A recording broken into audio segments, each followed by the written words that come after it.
Hello everyone, welcome back to my YouTube channel M2K Sai. I am Mansi Verma और आज के इस वीडियो में मैं आपको दिखा रही हूँ कि आपको जो बीकॉम का सेकंड सेमेस्टर के एग्ज़ाम होने वाले हैं उसमें आपको जो प्रैक्टिकल जर्नल बनाना है वो आप कैसे बनाएं और उसके अंदर आप क्या क्या लिख सकते हैं।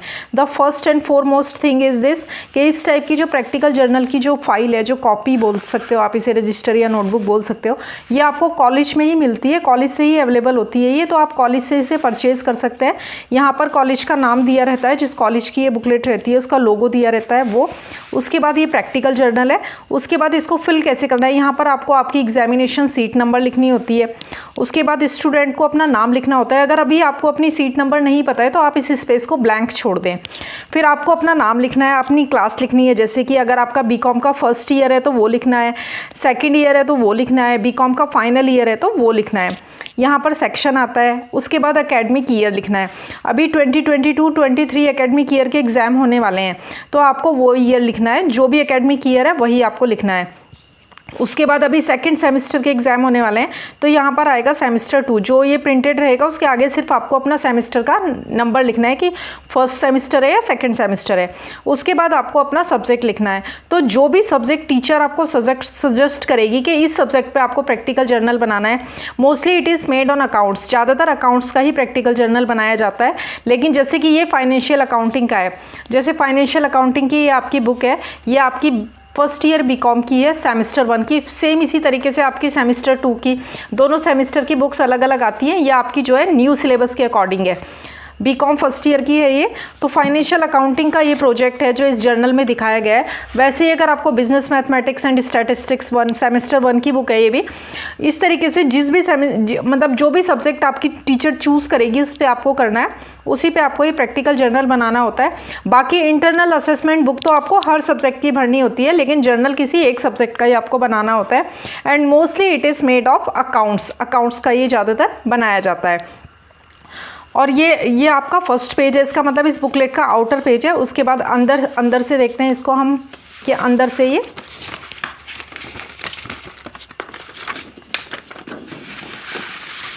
सेम तरीके से ये आपका अंदर होता है। डिपार्टमेंट ऑफ के आगे आपका कॉमर्स आ जाएगा क्योंकि कॉमर्स डिपार्टमेंट का है। उसके बाद आ जाएगा आपका दिस इज़ टू सर्टिफाई, ये आपके स्कूल वाले जो है वो भरते हैं। और ये सावित्रीबाई फुले पुणे यूनिवर्सिटी पूना का है। एकेडमिक ईयर कौन सा है, ये आपका जो है आपकी जो टीचर्स हैं वो भरते हैं, जो सब्जेक्ट टीचर है वो, जो एक्सटर्नल एग्जामिनर है वो, और जो हेड ऑफ द डिपार्टमेंट है वो। इस पर आपको कुछ नहीं करना है। इस पेज को आपकी जो कॉलेज अथॉरिटीज़ हैं वो इस पेज को भरते हैं। इसमें भी ऊपर कॉलेज का नाम और लोगो वगैरह दिया रहता है। इस पेज पे भी इसको स्कूल के जो टीचर्स हैं वो भरते हैं इस पेज को। Move on to the next. उसके बाद वाले पेज पे आपकी इंडेक्स दी रहती है जिसमें आपको प्रैक्टिकल का नंबर लिखना होता है, टाइटल लिखना होता है कि कौन से सब्जेक्ट का वो प्रैक्टिकल है, डेट लिखनी होती है और यहाँ पर टीचर के सिग्नेचर होते हैं। इसमें आपको 5, 7 जितने प्रैक्टिकल आपकी टीचर कराए उतने करने हैं। जैसे देखिए टाइटल है ये फाइनेंशियल अकाउंटिंग का। उसके बाद डेट, टाइम एंड प्लेस, ये भी टीचर से पूछकर आपको लिखना होता है। नेम ऑफ द गाइड, जो टीचर आपको गाइड कर रहे हैं उस प्रैक्टिकल को करने के लिए उनका नाम होगा।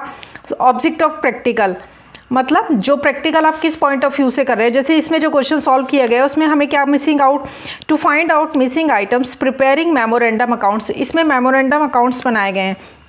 उसके बाद आपको रिपोर्ट, तो रिपोर्ट में आपको, क्योंकि ये अकाउंट्स का प्रोजेक्ट है तो आप इसमें लिख सकते हैं कि हम क्या क्या फाइंड आउट कर रहे हैं, क्या क्या हमें फाइंड आउट करना है। अगर आपने अभी तक अपना जर्नल नहीं फिल किया है तो आप उसे फिल कर सकते हैं। इसे देख के आप स्क्रीनशॉट ले सकते हैं। इसमें जो एंट्रीज फाइंड आउट करनी है उसके बारे में रिपोर्ट के अंदर लिखा गया है। Move on to the next page. उसके बाद ये पहला प्रैक्टिकल यानी कि पहला क्वेश्चन सॉल्व किया गया है। इसमें ये बैलेंस शीट है। Balance sheet as on 31 March 2018 is available with Bimal Chandra Dombivli. He has supplied the following information from which you are required to prepare a trading and profit and loss account for year ended 31 March 2019 and a balance sheet as on that date. ये कह रहा है कि इसमें आपको prepare करना है एक trading and profit and loss account जो कि ईयर एंड 31 March 2019 का बैलेंस शीट दी गई है ये आपको। लेकिन इसमें कुछ अधूरी इन्फॉर्मेशन भी है जिसके बेसिस पे ये सब चीज़ें फाइंड आउट करनी है। जैसे कि मिसिंग आइटम्स क्या क्या फाइंड आउट करने हैं, credit, sales, sundry, debtors account, bills receivable received during the year, bills receivable amount, credit purchases, sundry creditors account, bills payable during the year, bills payable account. Hence, for finding out these missing items, it is advisable to prepare the following memorandum accounts. तो ये आपका balance sheet का question दिया गया है, screenshot ले लें आप if you have to write. ये cash book for the year ended 31 March 2019. ये डेबिट साइड है, क्रेडिट साइड है. रेसिप्ट्स में opening balance cash like that. फिर ये एडिशनल इंफॉर्मेशन दी गई है.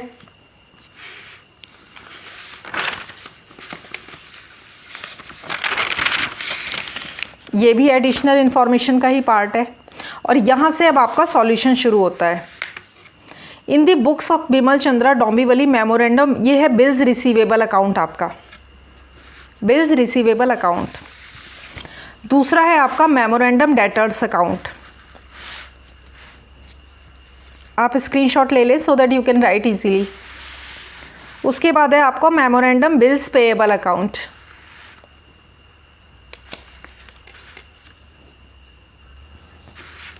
यहाँ पे अमाउंट लिखनी रह गई थी जो लिख दी गई है. Move on to the next page. फिर आपका मेमोरेंडम क्रेडिटर्स अकाउंट. जो टीचर बोलेगी उसी के अकॉर्डिंग करना है. जो सब्जेक्ट आपको टीचर चूज करके देंगे कि आपको इस पे बनाना है, उसी पे बनाना है. हर कॉलेज के टीचर्स अपने अकॉर्डिंग बताते हैं कि आप इस पे बनाएं, इस पे मत बनाएं. Trading account and profit and loss account for the year ended 31 March 2019, जो कि इस क्वेश्चन में मेनली बनाना था.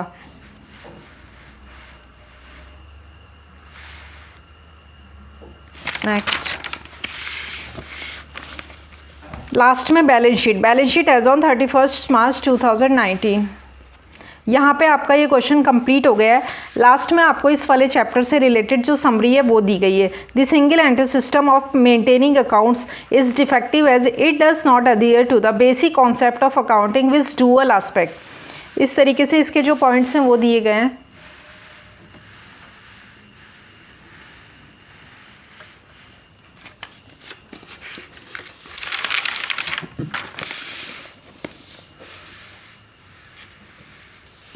और यहाँ पे आपका पहला प्रैक्टिकल एंड हो गया है. उसके बाद एक ब्लैंक पेज है, मतलब यहाँ तक भी आप अपना प्रैक्टिकल पूरा कर सकते हैं. उसके बाद इसी तरीके से जैसे ये पहला क्वेश्चन लिखा गया है उसी तरीके से आपको 2 या फिर 5 जितने क्वेश्चन, जैसे यहाँ पर टीचर ने बोला है 2 क्वेश्चन करने के लिए, तो 1 हो गया, 1 अभी करना बाकी है.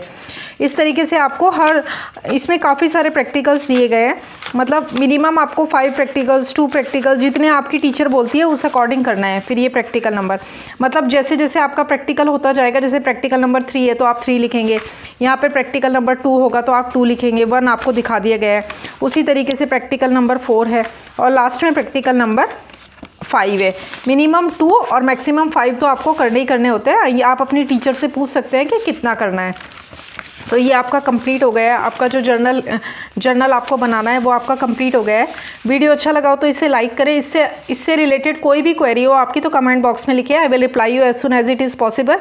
ऐसे और यूज़फुल वीडियोज़ के लिए मेरे चैनल M2 के साई को सब्सक्राइब करें. Thank you very much.